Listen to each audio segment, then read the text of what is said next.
Hey, welcome back to MCOC. Noxie, the master of mediocre gameplay. This is the first war that really counts.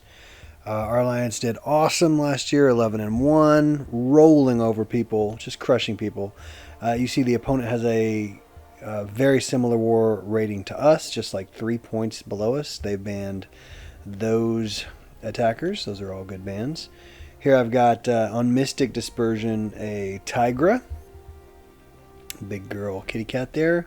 Here we've got a strong Overseer.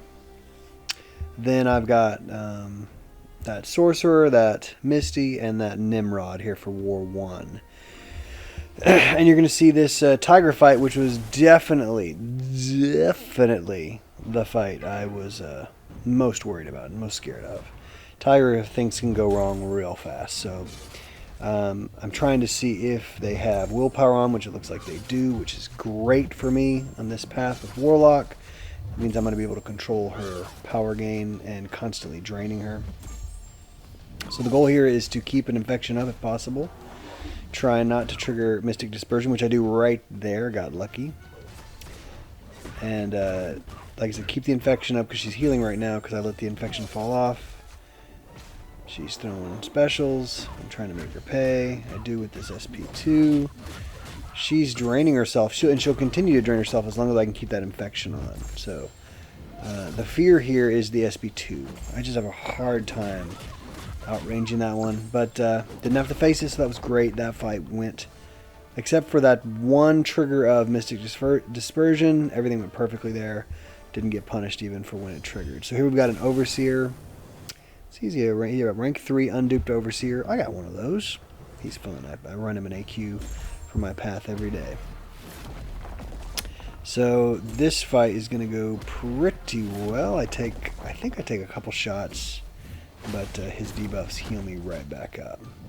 So I'm pretty familiar with Overseer, but at one point I still forget about his auto block, and that's what punishes me. I'm assuming that's what the placement of Overseer really does, is they're just hoping that in the trying to navigate the nodes and the fight itself, you forget about that auto block, which I do, and you'll see it here in a second. But I've got my rank 4 APOC. Do not have cable with him, unfortunately. It would have been really good for me to have cable with him in this war, as you'll see later on. So I'm keeping the bleed up, which means he will not be able to heal because of the node, or because of the offensive attack tactic. That's fun. So there's the punches I take to the face. That's fun. But he's going to put debuffs on me that are going to heal me back to full yellow bar. So there's the debuff right there. It's going to heal me back up. Not going to forget about his auto block again. Just going to kind of let him do his thing. Once you understand Overseer, he's really not that difficult. His special attacks are easy to evade, and he doesn't really do much more as a defender than that auto block. And there he goes. And so not quite a full yellow bar, but 100%, so I'll take it. It was like maybe, or 99% or something. Great. Alright, on to the next one.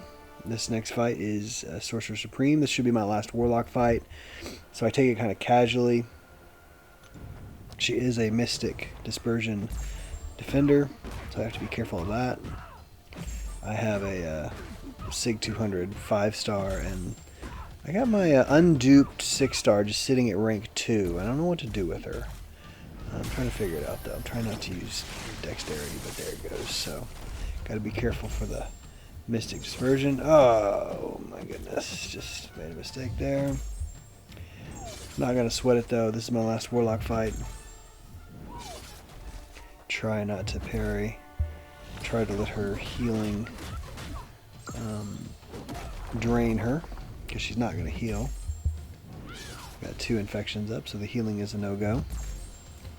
Man, I love Warlock. He's going to be my next rank 4 champion, which will make for 3, which will put me right on the doorstep of Paragon, which is something I've been taking my time with. I really have not been pressing in on that. I've just been focusing on the day in and day out grinds of the game and have not been pressing for the new title. But we'll get there. And here's the fight where it sure would have been nice to have a cable for my APOC, because I quite honestly took this fight too lightly. I have never fought Misty Knight in war, and if I have forgotten. And I just was not prepared for, well, you'll see. My APOC I thought was kind of invincible in this fight, to be honest, you know? And we're going to see that the truth is otherwise. I play it that poorly. So here's what happened. So I didn't duel her at all. I thought I would probably just do a good job of keeping her to SP1 because I know she loves that. Loves to throw her specials. I know her specials can go unblockable. And there's the first one. Boom! Big old crit down to huge amount. I did not realize she was unblockable there. So now I am in trouble, guys. I am in trouble. She's got, 9 icons under her name, and I did not notice the unblockable one. So now I got my attention real fast. So I know I can't evade her SP2. So now she's healing. I do a decent job evading that SP1, which I still have to figure out. I still definitely don't have that mastered. And I'm thinking like, this is not going well. I do not want to push her to SP2. That's the fight. Even as tanky as APOC is, you cannot take that SP2. That's a bad boy. And so I'm thinking, okay, can I get to my SP2? So I've evaded 3 SP1s in a row. Feeling good about the fight, right? Feeling good. And starting to feel a little confident as things are going my way. I've got the heal block on, so she's not healing because I have all these debuffs. Got to my SP2. I don't think it's going to push her to her SP2, and I'm right. So I've got her so low. I parry. I think I can finish the fight right here, and I get it to the dreaded 1%. She instantly special 2s, as she should. I dexed the first part, but I forgot how many parts there are and was not prepared for that at all. So even with class advantage, my full health APOC just gets wiped out. Man, I was ticked. So upset with myself. I went into that fight thinking, I'll take a couple SP1s probably because it's a little tricky and I'll figure it out in the fight. But did not give it the seriousness it deserved. And then my big mistake, of course, was that parry risk at the very end, thinking I'll be able to take her out with a full combo right here. And got her right there. Got her right on the doorstep. Got her right on the doorstep to 1%. And I ended up finishing the fight with my... I just threw my warlock back in there and took her out real fast. But man, oh my gosh. So here's the Nimrod fight. You've seen this fight 1,000 times from me. And this is the worst Nimrod fight I've had in weeks. Or months, probably. I'm so confident fighting Nimrod with Nebula. And I think I was just kind of ticked and a little bit rattled from that Misty Knight death. Because, everyone goes into a season, right, wanting to die as few times as possible. And so... and now you die in War 1. That's just not how you want things to go at all. So now this fight's not going according to plan. I just did not play it well. I got pushed to SP3. I keep throwing my shock charges. I keep parrying when I don't need to be doing that. I need to be above 5 amp charges the whole time. Or this fight is really bad really fast. So I'm above. I'm almost at 20. So there I'm at 20 charges now. I'm winning the HP battle, but that doesn't really matter because if he hits me a few times, I'm dead. So hitting into the block, even though I've got his ability accuracy shut down, still doing a ton of damage.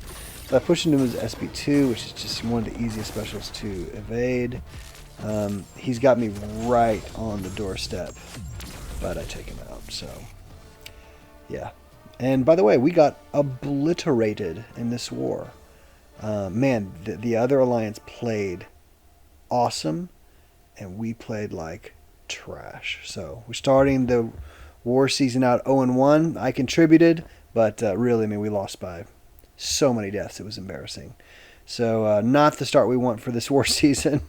Come back for War 2, and we'll do our best to make it worth your time. Y'all have a good one. Bye.